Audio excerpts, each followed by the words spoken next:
Hello and welcome to a special edition of the In the Money Players podcast. This is our full card look at Haskell Day at Monmouth Park with betting news. I'm your host, Peter Thomas Fornatow, coming to you from the Jersey Shore. I wish I could orient the camera the other way because we have a really cool bird feeder in the window here. And we just saw a nice red-bellied woodpecker. There's some finches on there now. But the way the light was coming in, it was all washed out. You weren't going to see anything. So we turned things around. Here I am, just minutes from Monmouth Park, joined by two men who will be there today as well. Starting with a man, we gave him the week off last week, but he's here. And this is a big week for him. Really interested to see what he thinks of this Haskell Day card from Betmakers. He is Dallas Baker. Dallas, what's going on? Peter, exciting week. It's leading into our first $1 million race of fixed odds, and it's very exciting. Can't wait to see you both down at the shore very soon. And also, we have coming to us no longer in Texas, but in the great state of New Jersey. He is from InTheMoneyPodcast.com. Nick Tammaro. Nick, how was the trip in? It was great. Ready to rock and roll. Looking forward to a big Haskell Day and all the excitement that comes with it. What can you tell us so far, just in general? You had betting open yesterday, I believe, Dallas. Was the handle looking like it was going to be something a little different than what you've been seeing so far for this Haskell Day? Yeah, we're already holding some pretty good money at the Haskell, starting to come in, and I expect that to be a pretty good hold today. So naturally, with us just betting at Monmouth at the moment, there's still a chance the app might be up and running at some stage this afternoon as well too. But obviously, our holds are commensurate to what's the size of the crowd, and it's going to be a pretty hot day there today at Monmouth, but it's a clear and a day without rain. So hopefully we'll see the biggest holes we've had so far. The big picture of life, I think, will take it. Hopefully, It's going to be that the drier heat and, like you say, no rain in the forecast, which is always good. And hopefully there'll be a little bit of a breeze blowing through Monmouth today. Before we dive into this 14 race card, I did want to take a second to talk a little bit about the Betmakers bonanza, the bonus happening, Dallas. A couple of horses who, based on the numbers they've run, would seem to be eligible for a feat like this. So tell us what you guys are doing. Yeah, definitely. And there's, the two favourites especially, could be contenders to put their hand up for the bonanza. The Betmakers bonanza, we started at the Year Authentic, did what looked to be mission impossible by winning the Haskell and then the Kentucky Derby, and then going on to win the Breeders' Cup in the COVID-affected diary of 2020. So basically, any horse that can win today's Haskell and then go on to win the Travers at Saratoga, and then go on to win the Breeders' Cup in November, will get an extra $1 million bonus from Betmakers. And great idea of Dennis Drazen, which he came from Monmouth Park, who came up with the idea in the COVID-affected year for something a little bit different. And with the success of Authentic, has continued on. So, we're really happy to be, again, putting our name behind a great initiative from Monmouth Park in conjunction with Dennis and his fantastic team there. So, hopefully, like 2020, we can go into the Breeders' Cup with it live, and hopefully somebody can take it out sort of as a representative of Monmouth Park in the Breeders' Cup. I like it. It's a good idea. Now, you can take the man out of Australia, but you can't take the Australia out of the man. You've been here 2 years now. We got to work on your pronunciation of Derby. Derby. There it is. I worked on it. You won't get me saying Derby. I'll change a lot, but I'll be Derby. Thank you. The card kicks off today nice and early. We've got a 12 o'clock post time. We begin with these allowance runners on the grass, fillies and mares. What's the betting look like here, Dallas? Yeah, obviously a good race to start it with a good size numbers. With the Bells on is the favourite at $3.50, 5-2, just ahead of Regal Realm, $3.80, and next pick No Valor just a tick under 4-1 at $4.80. So a nice and even open race to start the day. It is a nice looking full field. Nick, what way are you going to go to kick things off on this Haskell Day card? Yeah, it felt like a relatively fast pace in here. I did think that No Valor was a little interesting coming from off of it, second off the layoff. She fled the scene on the outside. Was a little pace compromised last time out, still finished up well. Now second off the layoff for Kathleen O'Connell. Just has to negotiate a trip from the outside. They're going the straightaway mile and a 16th, which I think will probably help her chances all in all. She's a filly that got quite a bit better over the winter in Tampa.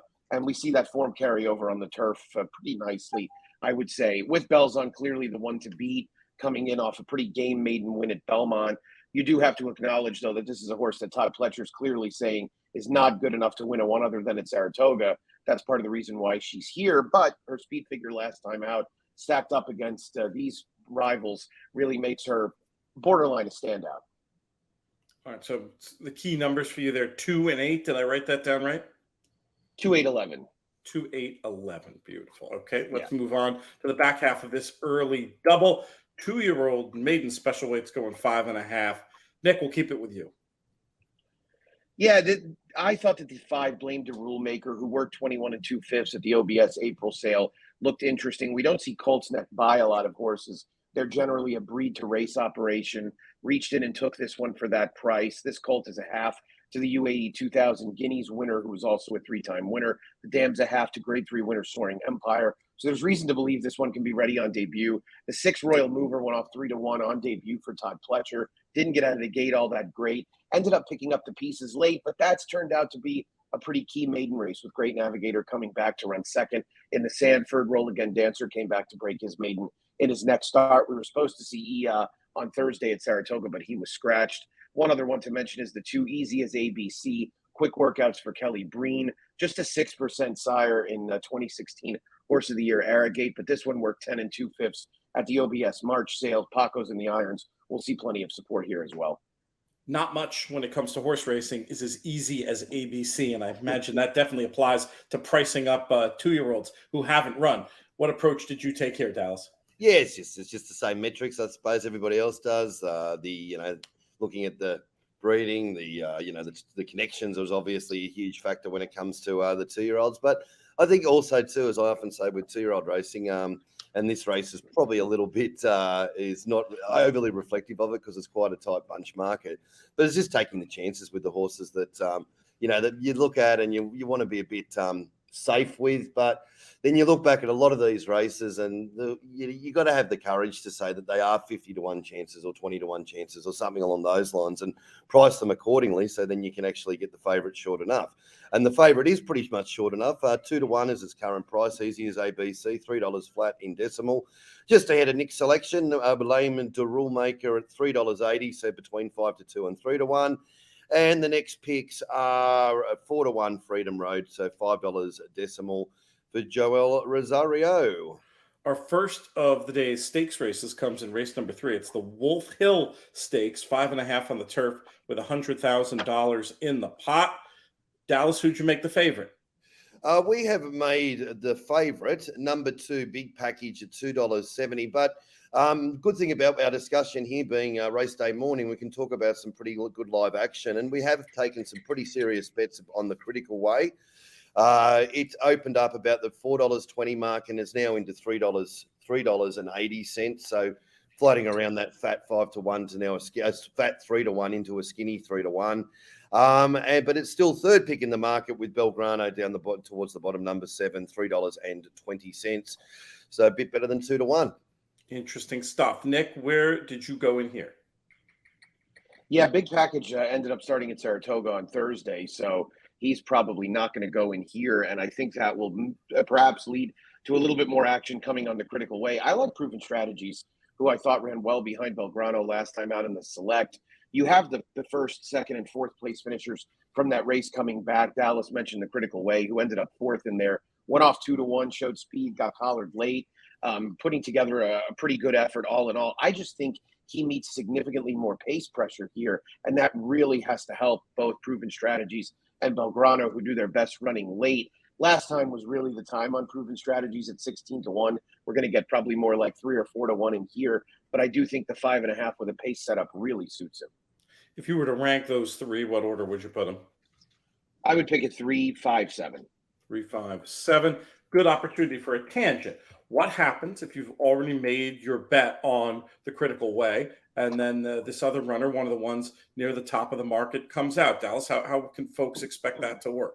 Yeah, this is one of the trickier things to explain when it comes to fixed odds betting, because this is the only time your price will change with deductions applying if they're scratching. So basically, just like what the tote pool will do when it recalculates the odds when a scratching comes out. In order for people to get their money back on the scratching, obviously the price adjustments need to be made, and obviously those horses' mathematical chances are usually greatly improved with the scratching, or improved commensurately to the odds of the horse that is scratched. So there's a scratchings formula that's available online and around all the windows that basically sees that you just have a clip of the ticket come out if to recalculate or redefine those odds once the horse comes out. So basically, if there is, and the horse was what price did I say that one was? Around about 2-1, wasn't it? Yeah, around about 2-1. 2-1. So basically, then you would receive probably about a 25 cent in the dollar deduction if that horse is scratched. So that just recalculates the odds. And as I said, it's the lesser of two evils of not getting your money back if your horse is scratched. I mean, I think it's the only fair way to do it, very much of an international standard. Let's move on to race number 4, where we've got 3-year-old and up fillies, allowance types, going 1.70 miles on the dirt in a race that Timeform US suggests there's not a whole ton of pace in. Nick, who do you expect to win?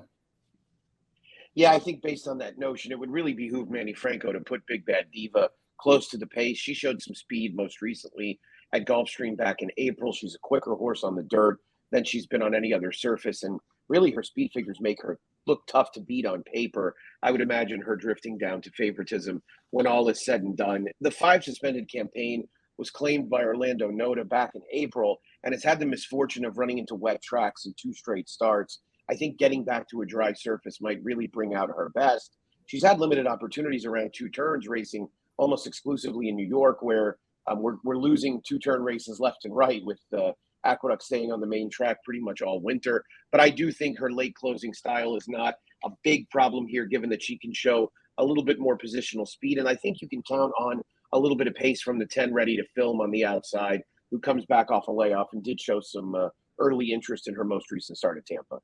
6, 5, and 10 for Nick in race number 4. From a market perspective, Dallas, what are we looking at? Yeah, the 6 has come up favourite, Big Bad Diva, between the 2-1, 5-2 market, $3.30. DR Del Sol next in the market, number 8, which Nick didn't mention, at around about the 7-2 mark, $4.40. And next in line in the betting is suspended campaign number 5 at $7.50. So sit between 6 and 7-1. Forensic Freedom is 5-1, $6 flat. And the one mentioned, Nick, down the bottom, Ready to Film, a nice price at about $10 or 9-1. The Win Early Pick 5 closes out in race number 5. We've got $12,000 claimers, 3 and up, going a mile on the turf. Dallas will keep it on your side of the court to get your idea of the opening prices in this competitive looking heat. Yeah, it's a great day's racing, isn't it? So, isn't it? One of the thing I love about big days is the races in and around it, and you just get that extra quality. And obviously, we've got these, most of the top riders from New York coming around, or a lot of them anyway. So it's just great, isn't it? This is where it gets really exciting. But the favourite in this race is On the Couch, around about the 5-2 mark, $3.60. Just ahead of the Paco Lopez Mount Unleveraged at 3-1 or $4 in the decimal language. Nick, what's going to pay out this Win Early Pick 5? Yeah, I wanted to try for a little bit of a price here with the 5 Call Bros, who drops back in for a tag. Face starter handicap foes last time out. I mean, looking through that field, those horses were much, much better than what he meets here. And with all due respect to the jockey whose first name I don't know, whose last name is Mezzatesta, I would say that this is an upgrade to Albin Jimenez, journeyman, who's been around a while. Third off a layoff, 2 starts back, this horse ran well, albeit against lesser. He had nothing go right last time out. Got left in the gate, lagged behind, never really ran at all, but now looks to rebound and is in a position, I think, where he'll get a pretty decent pace to run at in the closing stages. That's about all he needs in order to make an impact. I also thought the 8 Cabinet Pick dropping back in for 12.5 was interesting. A starter allowance company last time out, too much for him. Midday Image, for example, who was second in there, the horse ran in the Pan American in April. So that was very good competition. Richard Mitchell needs to just be a little careful about pulling the trigger. He moved Cabinet Pick way too early, 2 straight races, and ended up leading to pretty unsettling defeats each time, because he might have been best both times on May 22nd and June 19th. He runs back to those races. He's a definite threat at a price. Very interesting race to maybe go fishing for a price in race number 5. Race 6 is an allowance, mile 70 on the dirt. We've got 9 runners going postward here, or at least scheduled to go postward here. The favorite on the morning line, number 8, Dust Devil. Is that how you have it as well, Dallas? Yeah, just favourite, Pete. It's Dust Devil is $3.80, so just a tick under 3-1. Ahead of Awesome Apron, who is bang on 3-1 at $4. So yeah, just holding favouritism at the moment, Pete, in what looks a pretty competitive betting race. Steiner down the bottom, $5.50 or 9-2, ahead of Dreaming of Jerry at $6.50 or between 5 and 6-1. There is sort of a middle pick 4 happening to kick off this leg. Nick, if you play it, what numbers will be on your tickets? I can tell you what number won't, and that'll be Dust Devils. I'm not going to tell the guy that handles the fixed odds betting what to do, but I would take on Dust Devil all day long. This is a horse who hasn't won in over a year and really hasn't been keeping particularly good company. Bill Mott is not one of those guys that ships his good horses out of New York or Kentucky. And so the fact that this horse has been on the travel squad in the Mid-Atlantic is not a good sign. He comes in off a poor effort. He's probably a little bit better horse on fast dirt tracks than a sloppy surface like he ran on last time at Delaware, but he couldn't have been worse at 1-2, finishing a badly beaten third when he had really no discernible excuse whatsoever. I think number 1, Affable Monarch, is interesting for Jorge Duarte Jr. Switching surfaces, third off a layoff, 2 starts back. The Son of Arrogate was wide the entire way. And I thought that saving ground on Black Eyed Susan Day at Pimlico was pretty important. This is a race, I think, where he can take a bit of a step forward. He's still trying to prove that his 2-year-old races were not fluky, and I do think he's run better in his 2-3-year-old starts, so there's plenty of upside there. Jose Ortiz in and grabs the mount. Number 7, Dreaming of Jerry, is another threat to me. Absolutely tremendous effort, 2 starts back, where he earned an 89 Beyer speed figure and a 0 on the thoroughgraphs, winning by 8 lengths at Parks, tested deeper waters at Churchill last time out. That company much too tough. This is a big class drop. Looking to focus around the 1 and the 7, it sounds like, for you to get this thing, this middle pick 4 kicked. Yeah, 1, 7, 2 are my 3 in order. All right, let's do it. And then we will talk about race number 7, allowance race once again. Good quality today, that's for sure. Mile and a 16th on the turf, and another big full field of 12 expected to start. Nick, who do you like in here? I thought the 8 Larger Than Life was a price that you could try. Coming in off of one other than that I think was tougher from top to bottom. Though Future Victory, who was second in that race, came back and underperformed at Saratoga on Friday afternoon.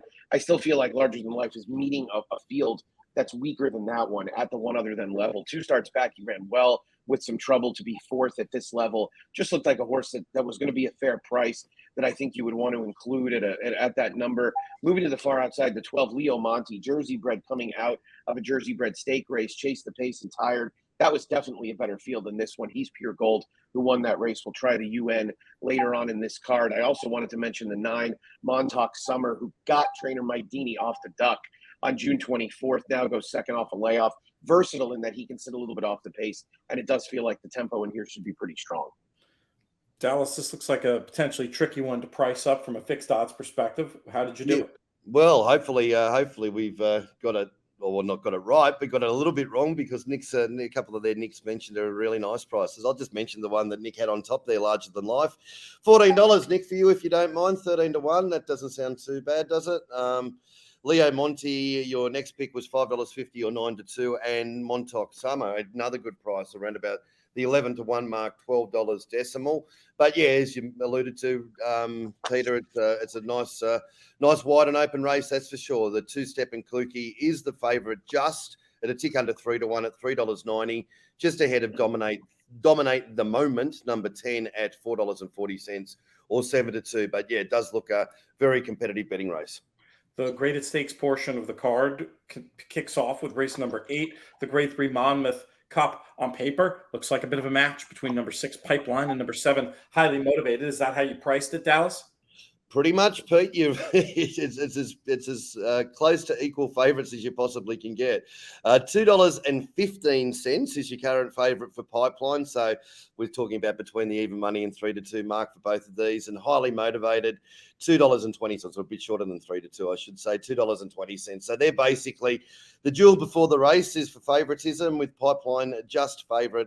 2.15, a very not even a roll in front of Highly Motivated at $2.20.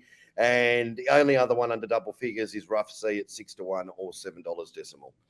Nick, what do you think? Is it going to be presumably between those top two? Which one do you prefer? Or do you have any wild ideas for us in here? Yeah, I prefer Highly Motivated of the two. I think that they will not only dominate the attention in the market, rightfully so, but Pipeline's pace advantage maybe is why some might be swayed in his direction. It's not all that glitters is gold, though. That big win last time out was courtesy of a huge inside bias at Aqueduct. And the thing is, the majority of the public is not going to know that. And they're going to bet what they see as a 9-length win for a horse that's gone a mile and an eighth effectively in the past. So too has Highly Motivated, no doubt about it. I think the only upsetter would potentially be Informative, who won the Salvatore Mile last year at almost 80-1 at Monmouth. This is a horse who's not going to really take much money. The connections don't really garner a great deal of support. And quite honestly, when he does get bet, he doesn't run well. So if you like him, you want him to go off a big price. He's going to benefit if Pipeline gets a little weary on the front end and maybe Highly Motivated ultimately wants to go a little bit shorter. No doubt about it, though, the attention here is definitely on the two outside runners. Race number 9 is the Grade 3 Matchmaker, fillies and mares 3-year-old and up, a mile and an eighth on the turf. Lots of Chad Brown participation in this spot. Will it be one of his flotilla, Nick, or you looking in a different direction? Yeah, this is going to be Chad. To me, this is a horse that I would look forward to betting more than any on the card, and that's the two Lamista, who comes in off a third place finish in the Eatontown. Watching back the Eatontown, she broke slowly from the outside and really took the worst of it pace-wise, because they just didn't move. The pace was exceptionally slow. Stolen Holiday wired the field. Shug is opting to just run Vigilante's way back at the mile and an eighth. And I think Lamista, the other issue she's run into is that she's run in America 5 times and she's caught firm turf once. And that was in the Eatontown last time out. The turf in the Bogey was not firm. And we know that based on the way that Rogier ran, she needs cut in the ground. She's run poorly in 2 straight starts on super firm turf since then. I think Lamista, between getting the firm turf and getting any kind of pace set up, really becomes the horse you want to bet. And here, I would imagine that the other Chads, Flighty Lady and Fluffy Socks, are going to get some support. Although I do believe that Flighty Lady's main job is to make sure that there's a little pace in front of her stablemate Lamista. Fluffy Socks, if you're going to say that Lamista was compromised last time out, so was she, with a wide trip off the slow pace. I think each of them are dangerous. And then you have Vigilante's Way, who's run some of her best races at Monmouth. So I know I've mentioned 4 horses here, but I'm definitely looking forward to betting and focusing around Lamista. All right. Well, it sounds like you play the 2 and you feather in the 5, 6, and 7 around it. Is it any harder, Dallas, pricing up a race when a trainer has 2 or 3 runners in there? Yeah, look, I personally, I find, I mean, for the pricing mechanisms and all the systems that we use and the algorithms and all that sort of takes away a lot of that the confusion. But I just find it personally, I've always found races when you have a trainer with so multiple runners in it, a very similar circumstance with what Chad Brown is over here as Chris Waller in Australia, and trying to work out the stablemates. Yeah, it can.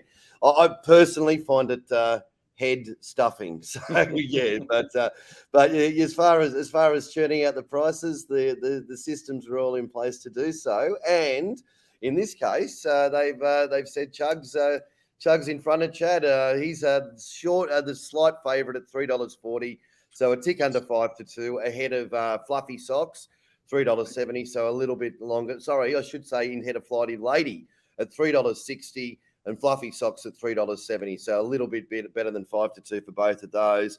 And Nick's pick is the value of the Chad Brown runners, $5.50 or 9-2. So Nick, at that stage of the day, the cheering will be getting loud and large, and hopefully from the Betmakers box that we'll be cheering for Lamista. Let me ask you very quickly about Lady Rockstar, who I gave some count in here. We'll start, Dallas, with the price, and then Nick, I just want a quick word on her, and you can tell me if I'm nuts to be giving her some support. But what price you got for Lady Rockstar? It was the next one in betting, Peter, at 5-1 or $6. Okay, what do you think about her chances, Nick? Yeah, I think when push comes to shove, she's probably a cut below the best in here. But you don't often see European shippers run as well as she did in her North American debut and then come back and duplicate it. Oftentimes there's a little Euro bounce, if you want to call it that, but there wasn't for her. So I do think she's worthy of some consideration at what should be a fair price. I think on the tote, she might be a little bit higher than that, but that's a good thing about having the options. All right, let's talk about race number 10. Grade 3 Molly Pitcher, mile and a 16th on the dirt, field of 7, search results. I'm really eager to hear what price, Dallas, you put search results at, as my fingers start to twitch seeing the morning line of 3-2. I'm going to take a wild guess you opened her up a little bit lower than that. Yeah, just a touch. As we've mentioned before, I mean, the morning line has the restrictions of the convention that that try to avoid odds-on prices. So if you see horses that short on the morning line, they're generally odds-on chances, and this is a pretty deep odds-on chance.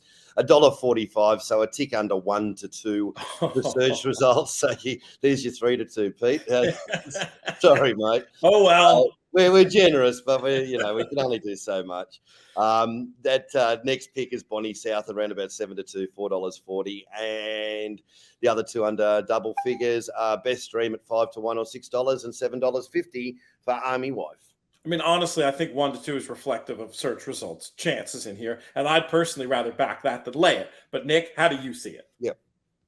Yeah, she's an overwhelming favorite. Look, I mean, not only if she runs her last race, she's going to win by the length of the stretch, but she could run her Gazelle from last year and win by a comfortable margin. That's not mince words. The 3-2 morning line is it's inaccurate. So there's no other way to put it.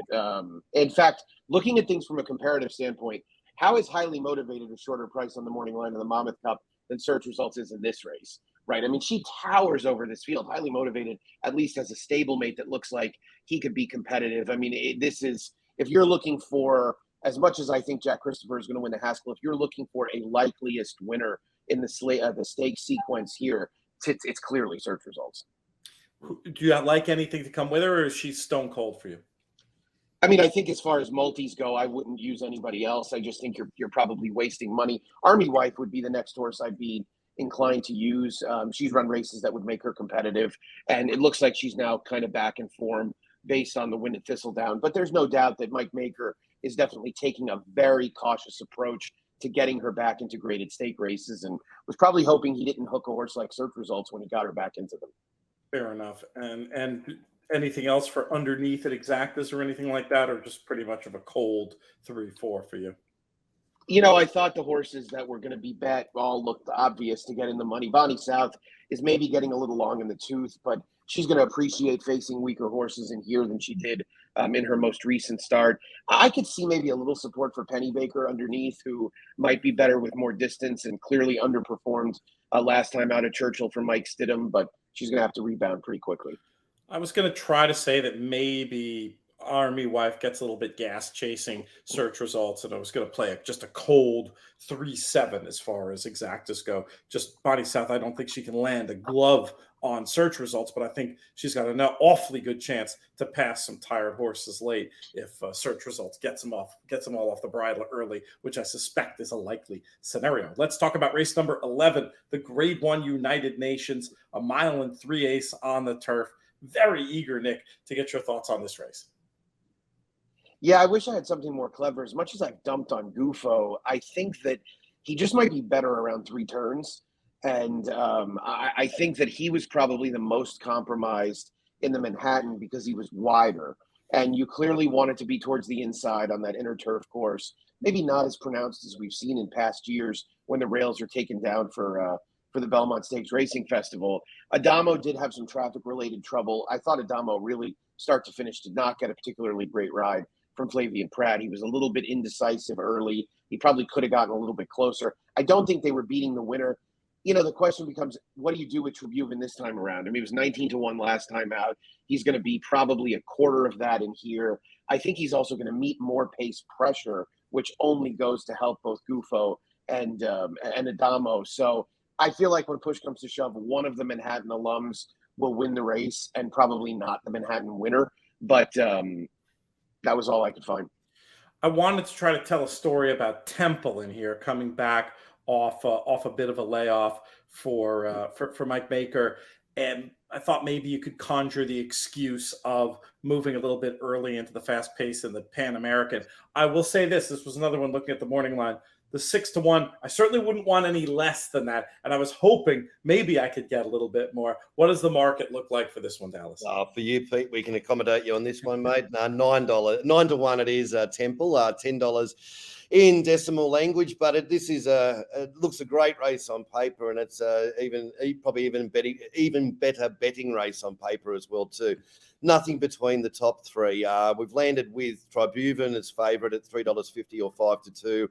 A tick out then to Gufo at $3.70, and then a flat 3-1, $4 for Adamo. So looks a great race. It's going to be a great betting race. This is almost the race of the day. I love it.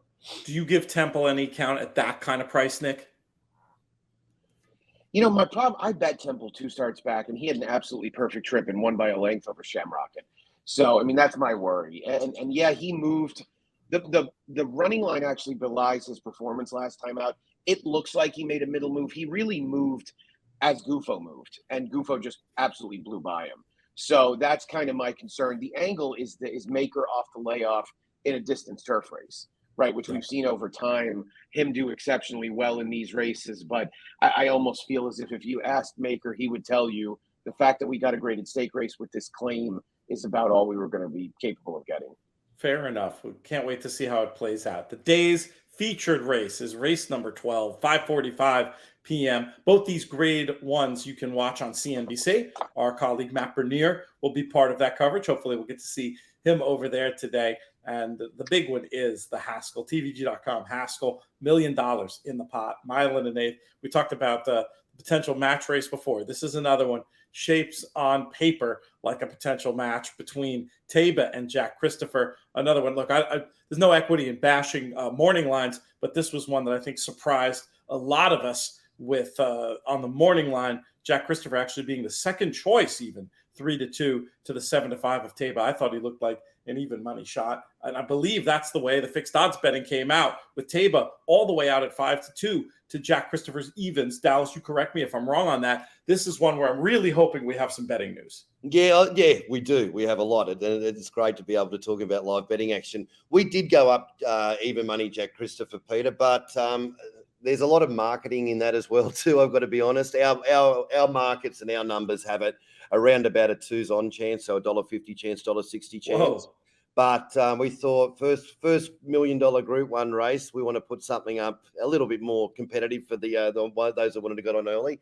So we went up at even money, but it's a very flimsy even money, a fragile even money. As soon as the money was going to come for it, obviously we're going to bring it in a bit more commensurate to what we thought. So there has been good money for it, but Tiber 2-1 at the moment. Sorry, when I say 2-1, it is almost 2-1, but 2-1 the level of dollars that have come in for Tiber. So it's attracted twice as much money so far as Jack Christopher. But yeah, so at the moment we're into $1.80 with Jack Christopher, 4-5 in the fractional language. Tiber is now $3.20, so between 2-1 and 5-2 decimal. And as I said, is the best backed runner in the race. And the support for those two has seen Cyberknife now get out to $10 or 9-1 in fractional language. And White Abario, who opened up around about the 7 or 8-1 mark, I think from memory, is now out to 10-1 as well, to $11. So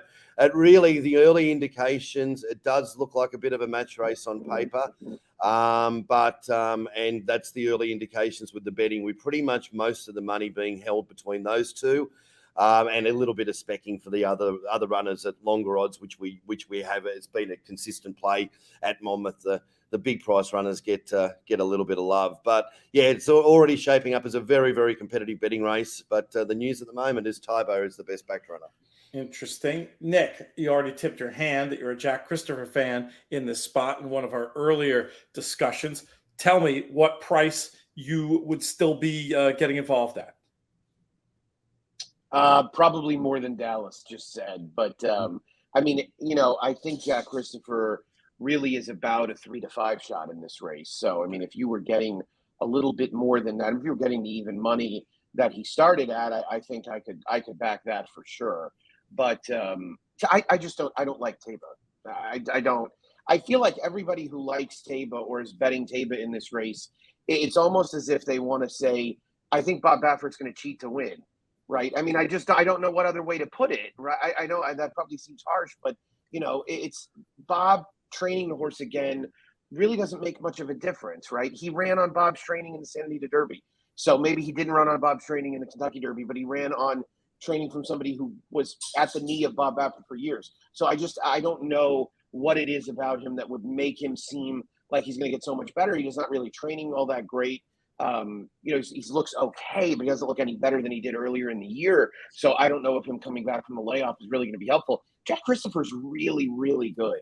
And I know he had a bit of a soft trip last time out sitting off a slow pace, but I mean, he just annihilated those horses, and he figures to get a great trip in here, stalking outside.